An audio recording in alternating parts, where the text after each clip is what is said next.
외국의 한 민박집에서 아시아인들이 다투고 있습니다. 두 여성은 중국인과 한국인이라고 하는데요. 중국 커뮤니티에서 난리난 이 영상에 한국을 비하하는 댓글이 엄청나게 달리고 있다고 합니다. 오늘의 영상처럼 중국인에게 폭력을 당한 한국인의 사연을 여러분께 전해드리려 합니다. 진짜 이렇게까지 민폐를 끼칠 수가 있나요? 너무 황당하고 어이가 없어서 이렇게 글을 남깁니다. 도대체 우리나라 여성에게 어떠한 일이 생긴 것일까요? 여러분의 좋아요 버튼에 힘을 얻어 비디오를 재생하겠습니다. 바로 지금 오늘의 사연 시작하겠습니다. 안녕하세요. 저는 현재 프랑스 파리에서 유학 중이고 미디어 커뮤니케이션 전공을 공부하고 있는 26살 박지우라고 합니다. 어릴 때부터 해외 여러 나라에서 일해보고 싶었고 특히 유럽의 미디어 산업과 글로벌 커뮤니케이션 환경을 배우고 싶어서 어렵게 프랑스로 유학을 왔습니다. 프랑스어는 물론 영어까지 공부해야 해서 힘들지만 그래도 꿈을 위해 열심히 버티고 있습니다. 하지만 유학이라는 게 사람들이 흔히 생각하는 것처럼 로맨틱하지는 않습니다. 낭만적인 파리 생활이라는 것은 사실 관광객들이나 꿈꾸는 환상에 가깝습니다. 유학생의 현실은 전혀 다릅니다. 프랑스의 높은 물가와 비싼 월세는 유학생들에게 엄청난 부담이 됩니다. 저는 운이 좋게 작은 원룸을 구했지만 월세만 해도 800유로가 넘습니다. 여기에 전기세, 수도세, 인터넷, 요금, 교통비, 식비까지 더하면 한 달 생활비가 150만 원이 훌쩍 넘습니다. 부모님이 학비를 지원해 주시긴 하지만 생활비까지 전부 감당하기에는 부담이 커서 저도 직접 돈을 벌어야 했습니다. 사실 유학생들 사이에서 아르바이트는 선택이 아니라 필수입니다. 프랑스에서는 학생비자로 주당 20시간까지 합법적으로 일을 할 수 있습니다. 저도 처음에는 여러 가지 일을 시도해 봤습니다. 처음 한 일은 동네 카페에서 서빙하는 일이었습니다. 하지만 여기서 금방 포기하고 말았습니다. 손님들이 불친절한 건 기본이고 프랑스어 발음이 어색하면 무시당하기 일쑤였습니다. 주문을 제대로 못 알아듣는다고 한숨을 쉬거나 짜증을 내는 손님들도 많았고 실수라도 하면 매니저에게 혼나는 건 당연한 일이었습니다. 이후 선택한 게 한국인 관광객들을 위한 가이드 일이었습니다. 파리에는 한국에서 온 여행객들이 많습니다. 루브르 박물관, 에펠탑, 베르사유 궁전 같은 관광지를 안내하면서 한국인 관광객들에게 설명을 해주는 일이었습니다. 성수기에는 하루에 100유로 이상 벌 수도 있어서 꽤 괜찮았습니다. 문제는 일정이 너무 불규칙하다는 점이었습니다. 일거리가 있을 때는 많지만 없을 때는 아예 없어서 생활비를 안정적으로 벌기가 어려웠습니다. 그래서 결국 선택한 게 한인 민박 아르바이트였습니다. 파리에는 한국인 관광객들이 많이 찾아오는 한인 민박이 많습니다. 저는 파리 중심가에서 꽤 유명한 한인 민박에서 일하게 됐습니다. 이곳의 가장 큰 장점은 숙소에서 숙식을 해결할 수 있다는 점이었습니다. 유학생들에게 가장 큰 부담 중 하나가 바로 주거비입니다. 저는 원래 작은 원룸을 렌트하고 있었지만 방세가 너무 부담되었고 혼자 살다 보니 밥을 챙겨 먹는 것도 힘들었습니다. 그런데 한인 민박에서 일하면 직원들은 보통 숙소 안에 별도 공간에서 지낼 수 있었고 아침과 저녁은 사장님이 제공하는 경우가 많아서 식비도 절약할 수 있었습니다. 출퇴근할 필요가 없어서 교통비도 아낄 수 있었고 손님들도 대부분 한국인이라 언어적인 부담이 없다는 점도 큰 장점이었습니다. 처음에는 민박에서 숙식 제공받으면 개인 공간이 부족하지 않을까라는 걱정을 했지만 막상 생활해보니 혼자 있을 공간도 충분했고 다른 직원들과도 친해져서 외롭지 않았습니다. 무엇보다도 따뜻한 집밥을 먹을 수 있다는 점이 너무 좋았습니다. 프랑스에서 한식 식재료는 비싸고 제대로 된 한식을 먹으려면 한인 마트를 찾아가야 하는데 민박에서는 김치찌개나 된장찌개 같은 집밥을 먹을 수 있어서 정말 행복했습니다. 하지만 이렇게 안정적으로 일하고 있다고 생각하던 어느 날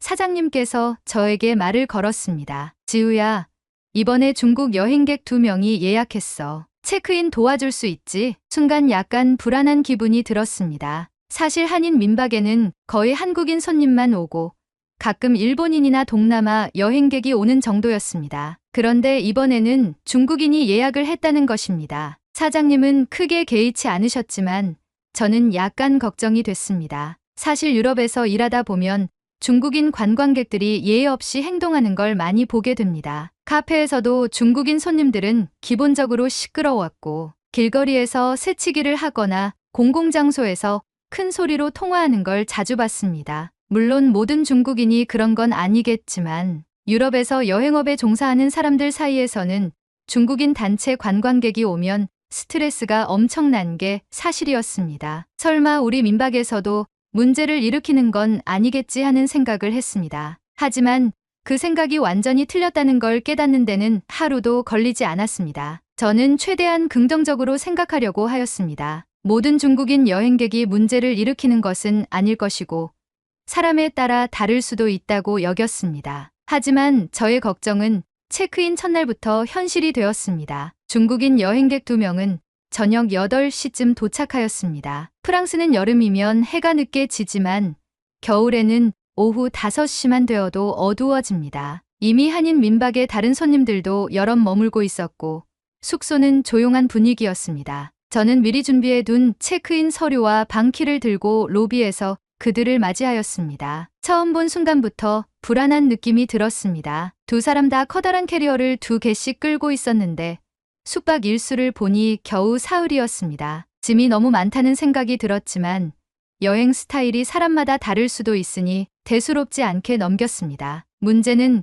그들이 문을 열고 들어오자마자 발생하였습니다. 와, 여기 되게 크다.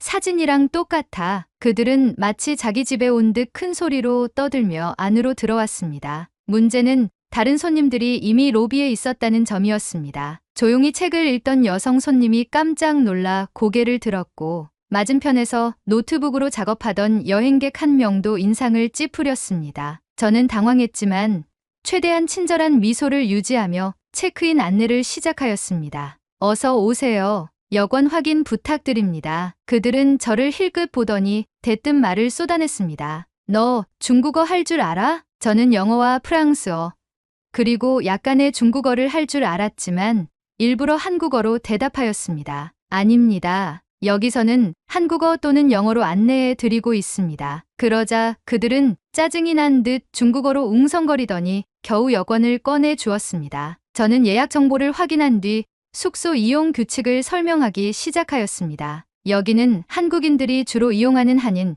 민박이라 기본적으로 조용한 분위기를 유지해 주셔야 합니다. 공용 공간에서는 밤 10시 이후에는 소음을 자제해 주시고 객실 내에서는 음식 섭취를 삼가 주십시오. 그리고 욕실은 공용이기 때문에 사용하신 후 깨끗이 정리해 주셔야 합니다. 제 말이 끝나자마자 그들은 서로를 쳐다보며 웃었습니다. 그리고 믿기 어려운 말을 하였습니다. 그럼 배달 음식은 어디서 먹어?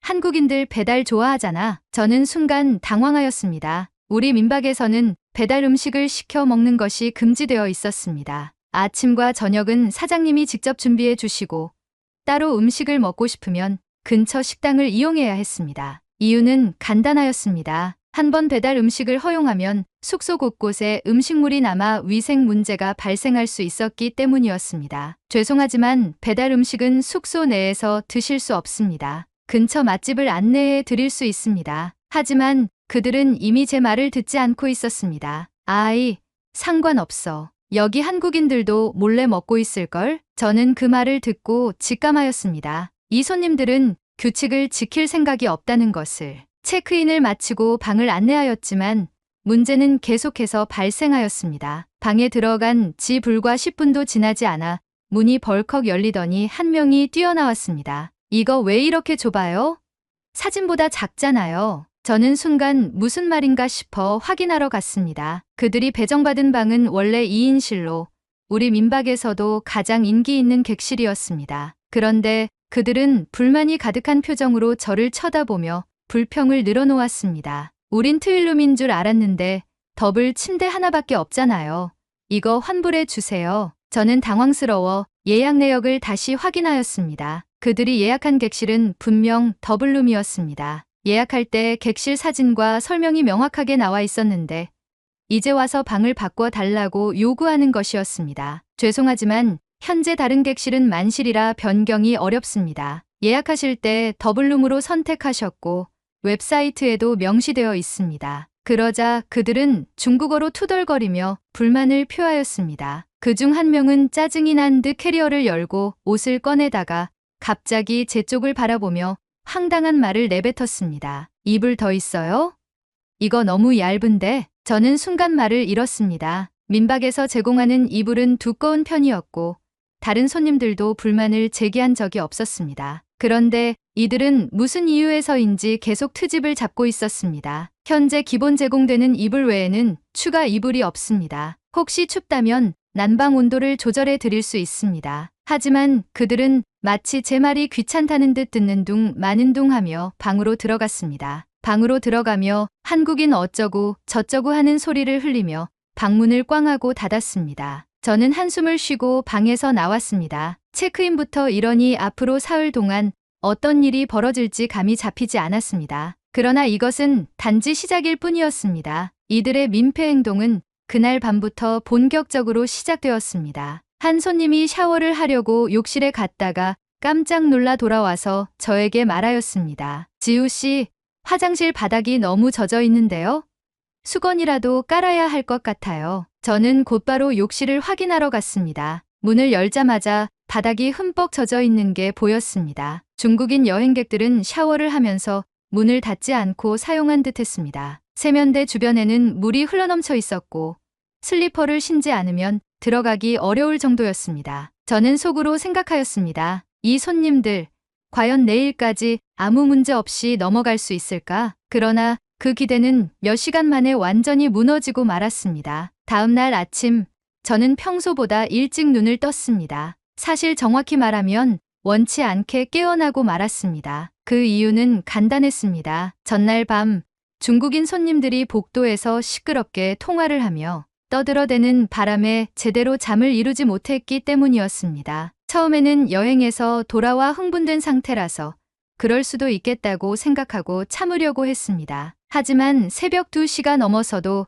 그들의 대화 소리는 점점 더 커져만 갔습니다. 결국 더 이상은 견딜 수 없어 직접 그들의 방을 찾아갔습니다. 손님들, 죄송하지만 다른 손님들이 주무시고 계십니다. 복도에서는 조용히 해주시겠어요? 저는 최대한 정중한 태도로 요청하였습니다. 그러자 그들은 별로 미안해하는 기색도 없이 저에게 눈을 흘기며 문을 닫고 들어가 버렸습니다. 그러나 그 순간부터 더욱 황당한 일이 벌어졌습니다. 그들은 방 안에서 더 큰 목소리로 통화를 하기 시작했고 웃음소리와 말소리는 여전히 복도를 타고 새어나왔습니다. 한 손님이 새벽 3시쯤 제게 다가와 조용히 속삭였습니다. 죄송한데 저 방에서 너무 시끄럽게 굴어서 잠을 잘 수가 없어요. 혹시 다시 이야기해 주실 수 있을까요? 저는 다시 한번 문을 두드리고 부탁을 드렸습니다. 이번에는 조금 더 단호한 어조로 말했습니다. 손님들, 늦은 시간이라 다른 분들이 많이 불편해하고 계십니다. 숙소의 규칙상 밤 10시 이후에는 조용히 해 주셔야 합니다. 그제야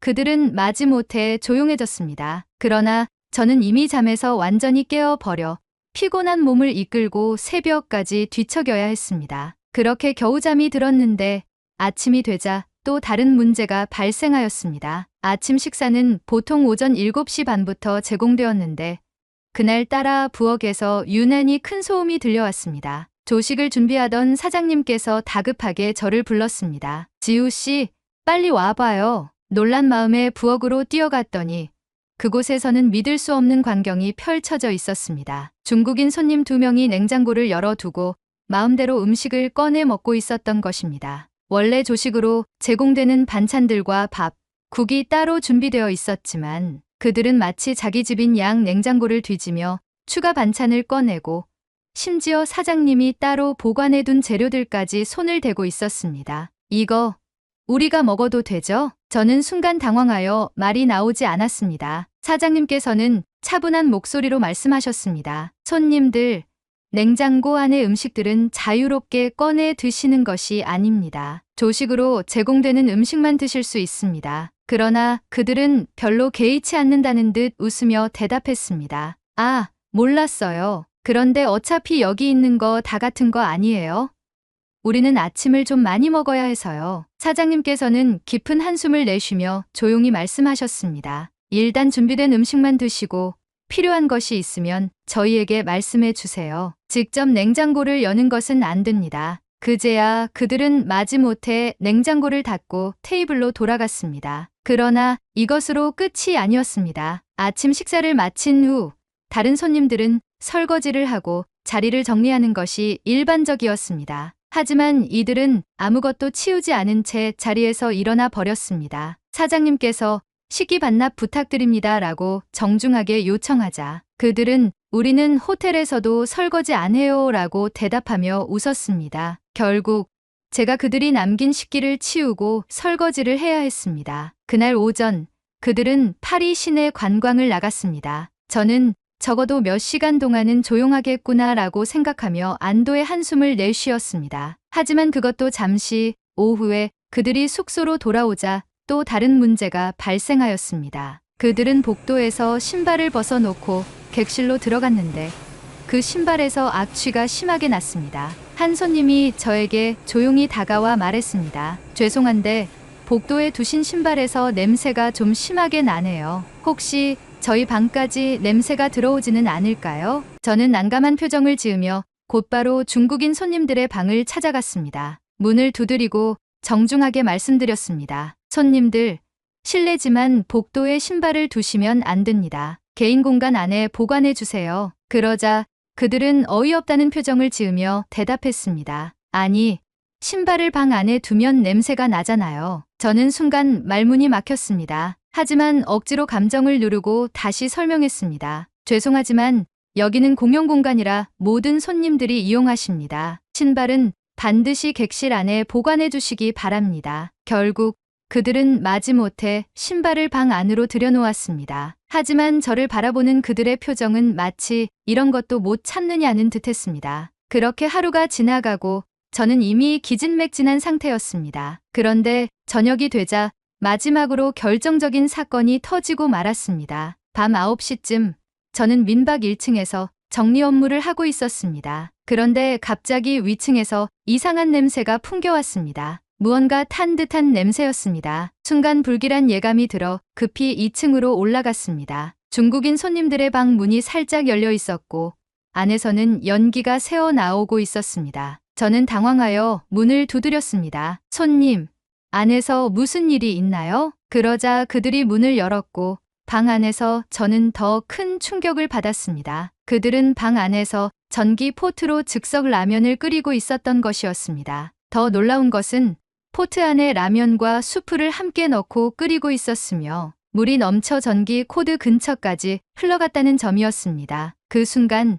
사장님께서 올라오셨고 상황을 확인하신 후 단호한 목소리로 말씀하셨습니다. 죄송하지만 더 이상 저희 숙소에서는 머무실 수 없습니다. 내일 아침까지 퇴실해 주시기 바랍니다. 그제야 그들은 사태의 심각성을 깨달은 듯했지만 저는 이미 한계에 도달한 상태였습니다. 사장님께서 중국인 손님들에게 퇴실을 요구한 후 저는 이제 더 이상 문제는 없겠지라고 생각했습니다. 하지만 그것은 저의 착각이었습니다. 다음 날 아침 중국인 손님들은 짐을 싸지도 않은 채 태연하게 아침 식사 시간이 되기를 기다리고 있었습니다. 저는 그 모습을 보고 의아한 기분이 들었지만 따로 말을 걸지는 않았습니다. 하지만 부엌으로 들어선 그들은 아무렇지도 않게 자리를 잡고 앉더니 준비된 조식을 먹기 시작했습니다. 저는 순간 화가 치밀었지만 최대한 차분하게 말했습니다. 손님들, 오늘 아침까지 퇴실 조치가 내려졌으니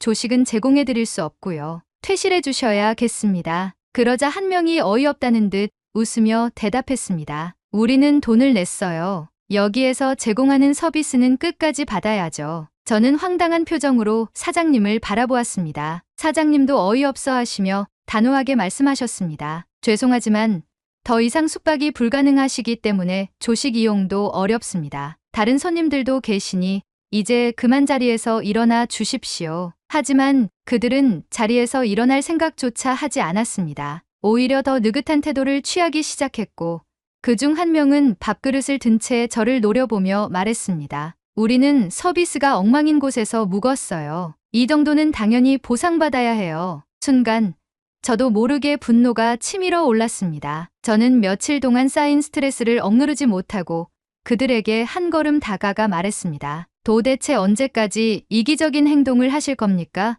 숙박 규정을 무시하고 민폐를 끼쳐도 모자라 이제는 퇴실 요청까지 무시하시는 건가요? 그들은 제 말을 듣고도 반성하는 기색 없이 비웃었습니다. 그리고 갑자기 한 명이 제 앞에 서서 밥그릇으로 제 몸을 툭툭 건드리며 소리치기 시작했습니다. 한국인들이 매너가 이렇게 없네?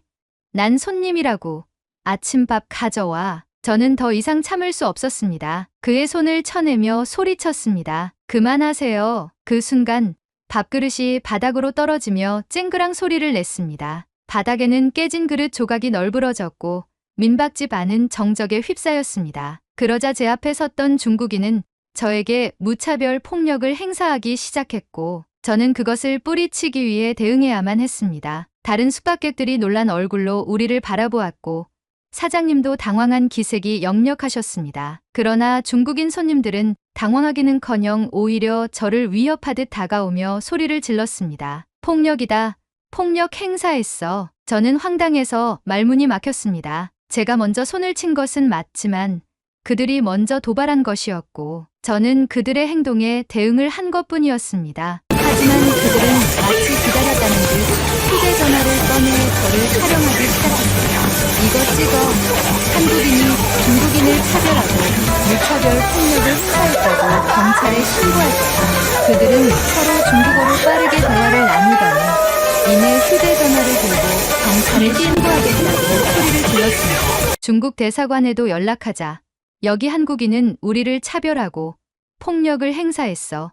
미개한 조선족들. 그러고는 씩씩대며 숙소를 떠나버렸습니다. 저는 황당함과 분노에 휩싸여 그들의 뒷모습을 바라보았습니다. 하지만 문제는 그것으로 끝이 아니었습니다. 1시간쯤 후 실제로 프랑스 경찰이 민박집을 찾아왔습니다. 경찰들은 저와 사장님에게 당시 상황을 설명해달라고 요구했습니다. 저는 차분하게 모든 상황을 설명했고 다른 숙박객들도 저를 변호해 주었습니다. 하지만 경찰은 양측의 주장을 모두 들은 후 쌍방 폭행 혐의 없음으로 사건을 종결하려 했습니다. 두 당사자 모두 물리적 충돌이 있었지만 큰 부상은 없고 상호 간의 언쟁 속에서 발생한 일로 보입니다. 따라서 별다른 처벌 없이 사건을 종결하도록 하겠습니다. 저는 억울했지만 경찰이 더 이상 개입할 의사가 없어 보였기에 할 수 있는 것이 없었습니다. 그러나 사태는 여기서 끝이 아니었습니다. 며칠 후 민박집의 온라인 리뷰 사이트에 중국어로 된 악성 댓글들이 달리기 시작했습니다. 여기 한국인 직원은 인종차별주의자다. 중국인을 무시하고 폭력을 행사하는 곳 절대 가지 마세요. 중국인이라고 차별당할 수 있습니다. 저는 놀란 마음으로 사장님께 이 사실을 알렸습니다. 사장님께서는 한숨을 쉬시며 말했습니다. 이럴 줄 알았어. 나도 내용을 찾아봤는데 요즘 중국 네티즌들은 단체로 몰려다니면서 특정 업체를 공격하는 경우가 많다고 하더라. 실제로 한 주가 지나자 민박집의 평점이 급격히 낮아졌습니다. 원래는 평점이 높았던 숙소였지만 중국 네티즌들의 악의적인 리뷰 공격으로 이미지가 심각하게 손상되었습니다. 저는 화가 나서 손을 떨며 말했습니다. 도대체 왜 저렇게까지 하는 걸까요? 자신들이 민폐를 끼쳐놓고 이제 와서 피해자인 척하다니요. 그러나 사장님께서는 차분한 표정으로 말씀하셨습니다. 괜찮아. 앞으로는 중국 손님들은 받지 않으면 되지. 그냥 한국인들만 받으면 이런 문제는 없을 거야. 지우, 너도 이제 신경 쓰지 마렴. 난 괜찮으니까. 사장님은 애써 평정심을 찾으려는 것 같았지만 저는 그 말을 듣고도 도무지 화가 가라앉지 않았습니다. 중국인 손님들의 뻔뻔한 태도, 경찰의 무책임한 태도, 그리고 중국 네티즌들의 집단 공격까지 모든 것이 억울하고 분노스러웠습니다. 저는 창밖을 바라보며 깊은 한숨을 쉬었습니다. 앞으로 중국인들은 제 눈앞에 나타나지 않았으면 좋겠다는 생각이 머릿속에서 떠나질 않았습니다. 중국인들은 대체 왜 저러는 걸까요? 어른들이 중국인들을 엄청 혐오하던데 저 역시도 중국인들이 혐오스러워지려고 합니다. 과거 중국인들이 우리에게 어떤 몹쓸 짓을 했나요? 어른들의 이야기를 듣고 싶습니다. 오늘의 사연은 여기까지입니다. 중국인들의 만행이 가면 갈수록 더 심해지고 있는 것 같습니다. 이렇게 중국인을 혐오하는 문화가 번진 이유에 대한 여러분의 생각을 댓글로 남겨주세요. 오늘의 비디오가 공감이 되신다면 구독, 좋아요 한 번씩 부탁드리겠습니다. 그리고 여러분의 댓글은 제게 큰 힘이 됩니다. 다음엔 더 흥미로운 사연으로 여러분을 찾아뵙겠습니다. 시청해주셔서 감사합니다. 미국의 샌디에이고에서 비행기 탑승을 기다리는 부부가 있습니다. 오늘의 주인공인 로라는 불안한지 연신 손을 주무르고 있는데요. 그때 그녀의 남편이 말없이 그녀의 손을 잡아줍니다. 탑승할 비행기의 게이트가 열리고 그들은 탑승을 하는데요. 도착지는 다름 아닌 서울입니다. 도대체 이들에겐 무슨 사연이 있는 것일까요? 여러분의 좋아요 버튼에 힘을 얻어 비디오를 재생하겠습니다. 바로 지금 오늘의 사연 시작하겠습니다. 안녕하세요. 저는 미국 샌디에이고에서 남편과 함께 살고 있는 로라 오입니다. 저는 재미교포 2세로 부모님께서 한국에서 이민 오신 후 미국에서 태어나고 자랐어요. 한국어는 부모님 덕분에 기본적인 대화 정도는 가능하지만 솔직히 저는 미국에서의 삶이 더 익숙했어요. 현재 저는 프리랜서 작가로 활동하며 집에서 일하고 있고 제 남편 에릭은 IT 업계에서 일하고 있어요. 우리는 샌디에이고의 여유로운 분위기를 만끽하며 평온한 일상을 살고 있었어요. 퇴근 후 바닷가를 산책하거나 주말이면 친구들과 캠핑을 가곤 했죠. 특별한 고민 없이 이대로 평생을 살아도 괜찮겠다는 생각이 들 만큼 안정적인 삶이었어요. 그런데 몇 달 전부터 이상한 일이 생기기 시작했어요. 처음엔 단순한 피로라고 생각했어요. 프리랜서 작가라는 직업상 하루 종일 키보드를 두드리다 보면 손이 저릴 때가 많으니까요. 하지만 이번엔 달랐어요. 왼손이 마음대로 움직이지 않고 뭔가를 잡아도 자꾸 놓쳐버리는 일이 많아졌어요. 처음에는 컵을 떨어뜨리는 정도였는데 점점 나아지기는커녕 악화되었어요. 밥을 먹을 때도 젓가락질이 어색해졌고 요리를 할 때도 칼을 제대로 잡기 어려워졌어요. 에릭이 그런 저를 유심히 보더니 조심스럽게 말을 꺼냈어요. 로라, 요즘 손이 좀 이상한 것 같아. 병원에 가봐야 하는 거 아니야? 솔직히 그때까지는 병원을 갈 생각조차 하지 않았어요. 별일 아닐 거라 믿고 싶었거든요. 하지만 에릭의 걱정 어린 눈빛을 보고 나니 이제는 피할 수 없겠다는 생각이 들었어요. 병원을 찾아갔더니 의사는 신경학적 질환일 가능성이 크다며 정밀 검사를 받아보라고 했어요. 검사를 받고 며칠 후 신경과 전문의로부터 소견을 들을 수 있었습니다. 신경 손상이 의심됩니다. 정확한 원인을 알기 위해서는 추가 검사가 필요하고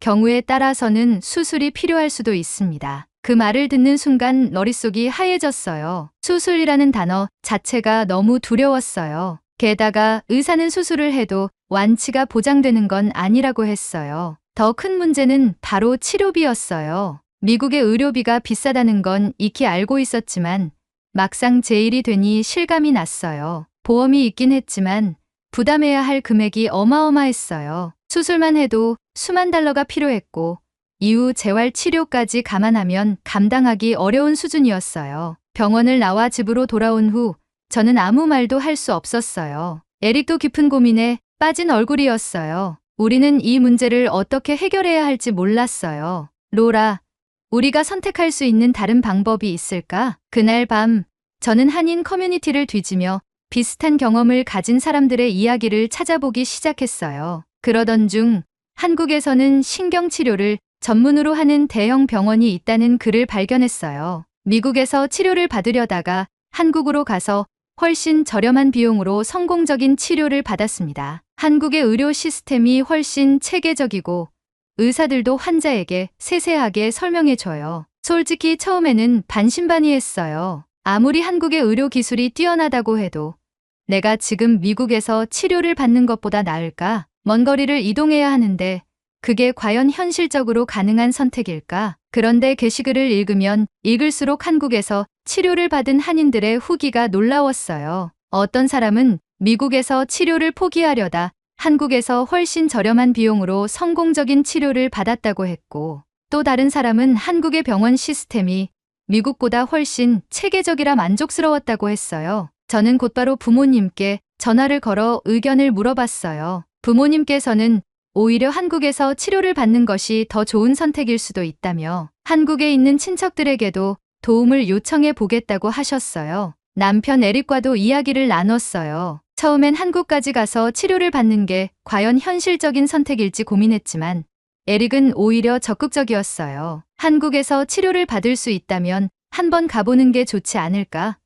미국에서는 의료비도 부담되고 수술이 성공할지도 확신할 수 없잖아. 우리가 직접 가서 한국의 의료 시스템을 경험해보면 어떨까? 그렇게 우리는 한국행을 진지하게 고민하기 시작했어요. 한국에서 신경치료를 전문으로 하는 병원이 있다는 이야기를 들었을 때만 해도 반신반의했던 것 같아요. 그래도 마지막 희망을 걸고 한국에 있는 병원을 찾아보기로 했어요. 부모님께 도움을 요청하자 아버지께서 곧바로 한국에 있는 친척들과 연락해 주셨어요. 특히 서울에 사는 큰이모께서 한국의 의료 시스템을 잘 알고 계셨고 신경치료로 유명한 대형 병원을 추천해 주셨어요. 로라야, 한국 병원들 정말 좋아. 내가 생각하는 것보다 훨씬 체계적이고 치료도 빠르게 진행될 거야. 걱정 말고 한번 와봐. 이모의 말을 듣고 용기를 내어 해당 병원의 해외 환자 지원 센터에 연락을 해봤어요. 다행히 영어 상담이 가능했고 이메일을 통해 제 증상과 미국에서 받은 검사 결과를 보내니 곧바로 답변이 왔어요. 로라 씨, 한국으로 오시면 정밀 검사 후 치료 계획을 세울 수 있습니다. 신경재활 치료도 체계적으로 진행되며 비용은 미국보다 훨씬 저렴한 수준일 거예요. 메일을 읽는 순간 가슴이 두근거렸어요. 뭔가 해결의 실마리가 보이는 것 같았죠. 에릭, 우리 한국에 가보자. 에릭은 이미 마음의 준비를 하고 있었던 듯 고개를 끄덕였어요. 그래, 가보자. 한국 의료 시스템이 얼마나 좋은지 직접 확인해보자. 우리는 곧바로 한국행 항공권을 예약했고 부모님이 마련해 주신 서울의 친척 집에서 머물기로 했어요. 인천공항에 도착한 순간부터 뭔가 달랐어요. 자동화된 입국 절차부터 깨끗한 공항 내부까지 모든 것이 체계적이고 깔끔했어요. 에릭도 연신 감탄하며 사진을 찍었죠. 로라, 한국 진짜 대단한데? 공항부터 이렇게 현대적일 줄은 몰랐어. 다음 날 예약한 병원으로 향했어요. 서울 강남에 위치한 대형 신경과 전문 병원이었는데 건물 외관부터 웅장했고 로비에 들어서니 호텔처럼 깔끔하고 세련된 분위기가 펼쳐졌어요. 접수 데스크에서 우리를 맞이한 직원들은 모두 친절했고 영어로도 능숙하게 소통이 가능했어요. 곧 담당 신경과 전문의와 상담을 하게 되었는데 이때부터 에릭과 저는 완전히 놀라기 시작했어요. 의사는 제 증상을 세심하게 체크한 후 MRI와 여러 신경학적 검사를 진행했어요. 그리고 검사 후 결과를 설명하는 과정에서 미국에서 겪었던 의료 경험과 너무나 큰 차이를 느꼈어요. 미국 병원에서는 검사 결과를 한참 기다려야 했고 의사도 간단한 설명만 하고 끝났어요. 하지만 한국 병원에서는 의사가 직접 3D 신경 해부도를 보여주면서 제 증상이 왜 발생했는지, 어떤 치료가 필요한지 세세하게 설명해 줬어요. 로라 씨의 경우 신경이 손상된 부위가 명확하게 확인됩니다. 미국에서는 수술을 권유했다고 하셨지만 저희 병원에서는 수술 없이도 충분히 호전될 가능성이 높다고 판단됩니다. 이 말을 듣는 순간 가슴이 벅차올랐어요. 미국에서는 수술이 필요하다고 했지만 한국에서는 다른 방법이 있다는 거잖아요. 우선 약물 치료와 함께 신경재활 치료를 진행해 보겠습니다. 집중적인 치료를 받으면 상당히 회복될 가능성이 큽니다. 에릭과 저는 감격해서 서로를 바라보았어요. 미국에서는 이런 설명도 듣기 어려웠는데 한국 병원은 정말 체계적이네. 의사는 또 재재활 계획을 세우고 앞으로 몇 달간의 치료 과정에 대해 자세히 알려줬어요. 한마디로 저를 하나의 환자가 아니라 사람으로 대하고 있다는 느낌이 들었어요. 그날 저녁 병원에서 나온 후 에릭과 저는 서울에서 유명한 한강을 가보았어요. 한강에 지는 노을을 바라보며 커피를 마시며 우린 대화를 나눴죠. 에릭은 잠시 침묵을 지키다가 제게 말을 걸었어요. 로라, 나 한국이 점점 좋아지는 것 같아. 에릭의 말에 저도 미소를 지었어요. 맞아. 한국이라는 곳이 정말 편해지기 시작했어. 내 병도 얼른 나을 것 같아. 그렇게 우리는 서로를 응원하며 다음 날을 위해 숙소로 돌아갔습니다. 다음 날부터 본격적인 치료가 시작됐어요. 물리치료, 신경재활 치료, 그리고 전문적인 마사지 치료까지 모든 과정이 체계적으로 진행되었고 의사와 치료사들은 정말 열정적으로 저를 도와줬어요. 저와 에릭은 한국에서 몇 주 동안 집중적인 신경 치료를 받으며 생활했어요. 병원 시스템은 예상했던 것보다 훨씬 체계적이었고 치료 과정도 매우 상세하고 전문적이었어요. 미국에서는 간단한 의사 상담조차 몇 주씩 기다려야 했고 의료비 부담이 엄청났어요. 하지만 한국에서는 예약도 훨씬 빠르고 의사들이 환자의 상태를 세심하게 분석하며 치료 방향을 잡아 주었어요. 그렇게 몇 주 동안 치료를 받으며 상태가 조금씩 호전되었어요. 하지만 담당 의사는 저에게 중요한 사실을 알려주었어요. 로라 씨, 손의 신경 손상이 완전히 회복되려면 앞으로도 몇 년간 지속적인 치료가 필요합니다. 꾸준한 재활 치료가 필수적이에요. 그 말을 듣는 순간 저는 깊은 고민에 빠졌어요. 몇 년 동안 지속적으로 치료를 받아야 한다면 미국과 한국을 오가며 치료받는 건 현실적으로 불가능했어요. 수많은 고민 끝에 에릭과 저는 결국 다시 미국으로 돌아가기로 결정했어요. 샌디에이고 집으로 돌아온 후 저는 계속해서 한국에서의 경험을 떠올렸어요. 만약 한국에서 치료를 계속 받을 수 있다면 더 빨리 나을 수 있을까? 미국에서는 의료비도 부담되고 치료 과정도 복잡한데 한국이 더 나은 선택이 아닐까? 하지만 현실적으로 한국과 미국을 오가는 건 너무 힘든 일이었어요. 에릭도 회사에 복귀해야 했고 저 역시 미국에서의 생활을 완전히 정리하기엔 망설여졌어요. 그러던 어느 날 에릭이 저녁 식사 도중 갑자기 조용한 목소리로 말을 꺼냈어요. 로라, 우리 한국으로 이민 갈까? 그 말을 듣는 순간 나는 손에 들고 있던 포크를 내려놓았어요. 뭐? 한국으로 이민? 솔직히 저는 예상도 못한 말이었어요. 한국에서 내 치료 과정을 보면서 정말 많은 걸 느꼈어. 한국의 의료 시스템이 얼마나 발전했는지도 그렇고 생활 환경도 미국보다 나은 점이 많더라. 그래도 우리가 이민까지 할 필요가 있을까? 내 직장도 있고 여기서의 삶도 안정적인데 그게 나 사실 한국에서 일할 수 있는 외국계 기업들 찾아봤어. 뭐라고? 그리고 지원서를 냈는데 오늘 화상 면접을 받고 합격 통보받았어. 너무 놀라서 아무 말도 나오지 않았어요. 에릭, 너 진심이야?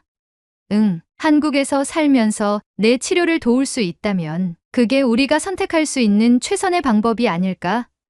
미국에서는 병원 예약조차 힘들었잖아. 한국이라면 내가 제대로 치료받을 수 있어. 그리고 나도 한국에서 충분히 일할 수 있어. 에릭은 이미 모든 걸 다 계획해둔 듯 했어요. 나한테 이렇게까지 해주다니 너무 감동해서 눈물이 날 뻔했어요. 우린 팀이잖아, 로라. 에릭이 한국 이민을 제안했을 때 나는 너무 놀라서 아무 말도 할 수 없었어요. 한국에서 일할 회사를 미리 찾아보고 화상 면접까지 보고 합격했다는 사실이 믿기지 않았죠. 에릭, 정말 괜찮겠어? 너한테 한국은 완전히 낯선 곳이잖아. 로라, 한국에서 몇 주 동안 생활하면서 느꼈어. 한국은 생각했던 것보다 훨씬 살기 좋은 곳이야. 그리고 무엇보다 내 건강이 최우선이잖아. 에릭은 이미 마음을 굳힌 것 같았어요. 하지만 저는 쉽게 결정을 내릴 수 없었어요. 물론 한국에서 치료를 계속받는 것이 건강을 위해서는 최선의 선택일 수도 있었어요. 하지만 나는 미국에서 태어나고 자란 교포 2세였고 내 삶의 기반은 여전히 샌디에이고에 있었어요. 그리고 한국에 가면 나는 정말 한국 사회의 일부가 될 수 있을까? 라는 생각이 제 머릿속을 떠나지 않았어요. 그날 밤 나는 에릭이 잠든 사이 노트북을 열고 한국 교포 차별이라는 키워드를 검색했어요. 한국에서 태어난 적 없는 교포들이 한국에 가면 어색한 한국어 때문에 차별받는 경우가 있다는 이야기가 많았어요. 어떤 사람은 외국인도 아닌데 한국인도 아닌 애매한 존재라는 시선을 받는다고 했고 어떤 사람은 외국에서 살다 왔다고 하면 괜히 배척하는 분위기가 있다고 했어요. 솔직히 미국에서는 한 번도 이런 고민을 해본 적이 없었어요.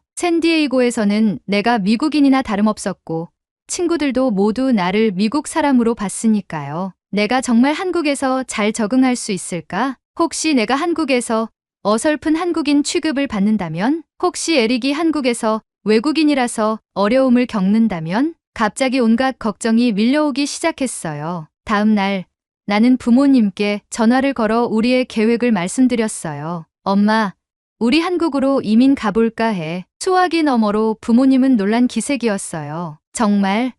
한국에서 계속 치료받으려고? 응, 근데 나 솔직히 좀 불안해. 내가 한국에서 제대로 적응할 수 있을까? 나 한국에서 살아본 적도 없잖아. 그건 그렇지. 내가 한국 문화를 잘 안다고 해도 사는 건 또 다른 문제니까. 인터넷에서 보니까 교포들이 한국 가면 차별받는 경우도 많다던데 부모님은 잠시 고민하시더니 조용히 말씀하셨어요. 로라야, 차별이 아예 없다고는 못하지. 하지만 모든 사람이 다 그런 건 아니야. 내가 한국에 가서 진짜로 살고 싶다면 너무 걱정하지 말고 직접 부딪혀봐. 정말 괜찮을까? 그리고 내 이모도 한국에 계시잖아. 힘들면 도움을 받을 수 있지 않겠어? 부모님의 말씀을 듣고 나니 조금 안심이 되었어요. 그래, 한국에 친척들이 있으니 완전히 혼자가 되는 건 아니야. 부모님과의 통화 후 나는 다시 에릭과 깊은 대화를 나누었어요. 에릭, 나 한국에서 차별받을까봐 걱정돼. 차별? 인터넷에서 찾아보니까 한국에서 태어나지 않은 교포들은 가끔 애매한 취급을 받을 수도 있다고 하더라고. 그리고 너도 외국인이라서 불편할 수도 있고. 에릭은 내 말을 듣고 잠시 생각하더니 내 손을 잡고 말했어요. 로라, 우리가 한국에 가는 건 내 건강을 위해서야. 그리고 우리가 팀이라면 어떤 어려움이 있어도 같이 해결할 수 있지 않을까? 그래도 한국에서 정말 잘 적응할 수 있을까? 그건 우리가 해봐야 알겠지. 하지만 난 내 곁에 있을 거야. 그리고 우리 이미 한국에서 몇 주 동안 살아봤잖아. 힘든 점도 있었지만 좋은 점도 많았어. 난 그걸 믿고 가는 거야. 에릭의 확신에 찬 태도를 보니 나도 용기를 내야겠다는 생각이 들었어요. 정말 괜찮을까? 로라, 걱정은 많을수록 더 커지는 법이야. 일단 해보자. 그렇게 우리는 본격적으로 한국 이민을 준비하기 시작했어요. 이민 준비가 차근차근 진행되고 있었어요. 집을 정리하고 필요한 서류들을 준비하면서 하루하루가 정신없이 흘러갔죠. 하지만 여전히 내 마음 한구석엔 불안함이 자리 잡고 있었어요. 정말 한국에서 잘 적응할 수 있을까? 미국에서의 안정적인 삶을 포기하는 게 맞는 선택일까? 샌디에이고에서의 마지막 밤, 나는 침대에 누워 한동안 잠들지 못했어요. 출국을 하루 앞둔 날, 부모님과 마지막 영상통화를 했어요. 엄마, 아빠, 나 정말 한국에서 잘할 수 있을까? 화면 속 부모님은 걱정 어린 표정을 지으며도 따뜻한 미소를 보이셨어요. 로라야, 처음엔 힘들 수도 있어. 하지만 내가 어떻게 마음먹느냐에 달렸어. 그리고 내 곁엔 에릭이 있잖아. 두 사람이 함께라면 충분히 해낼 수 있을 거야. 그리고 내 몸속에는 한국인의 피가 흐르고 있다는 것을 명심해. 넌 엄연한 한국인이야. 근데 엄마, 나 미국에서 태어나서 자랐잖아. 내가 진짜 한국 사회에 녹아들 수 있을까? 내가 한국에서 태어나진 않았어도 내 안에는 한국인의 정체성이 있어. 그리고 내가 너무 걱정할 필요 없어. 시간이 지나면 자연스럽게 적응하게 될 거야. 만약 힘들면 우리한테 전화하면 되지.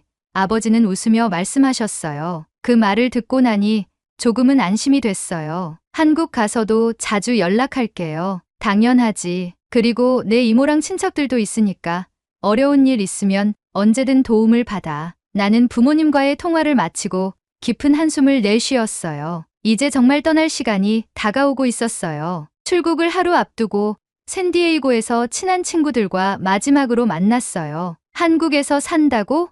와, 진짜 대단한 결심이다. 에릭, 너 한국어 좀 늘었어? 에릭은 멋쩍게 웃으며 대답했어요. 조금?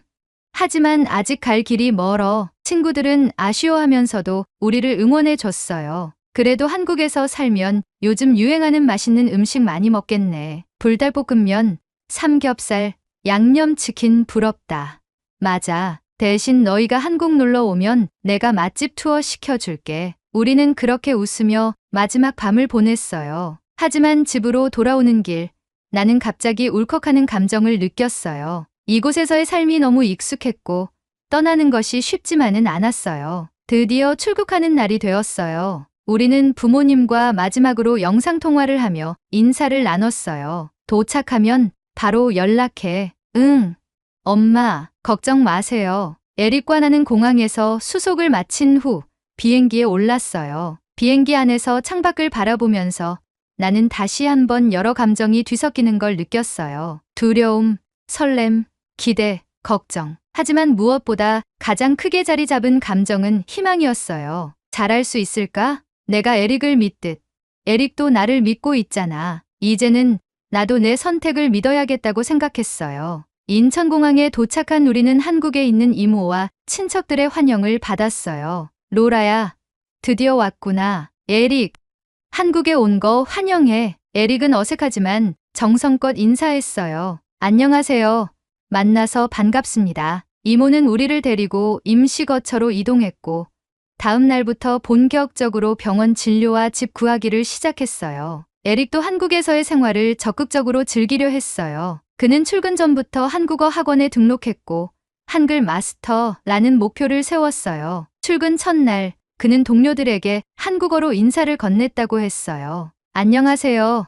저는 에릭입니다. 만나서 반갑습니다. 동료들은 에릭의 노력에 감탄하며 환영해 줬다고 해요. 에릭이 한국어를 배우고 한국 생활에 적응하는 모습을 보면서 나는 점점 안심이 되었어요. 우리 정말 잘할 수 있을 것 같아. 하지만 여전히 내 마음 한구석에는 남아있는 질문이 있었어요. 정말 한국에서 교포는 차별받을까? 나는 한국에서 생활하면서도 스스로 이 질문에 답을 찾고 싶었어요. 그리고 한 가지 깨달은 게 있었어요. 결국 내가 어떻게 받아들이느냐에 달려 있다. 물론 사람마다 경험이 다를 수 있겠지만 내가 긍정적인 태도로 다가가면 더 많은 좋은 인연을 만날 수 있지 않을까? 나는 아직 한국에서의 삶을 100% 장담할 수는 없지만 적어도 한 가지는 확실했어요. 에릭과 함께라면 어디서든 새로운 길을 만들어갈 수 있다. 그렇게 우리는 새로운 도전을 향해 한 걸음씩 나아가고 있었어요. 여러분은 어떻게 생각하시나요? 정말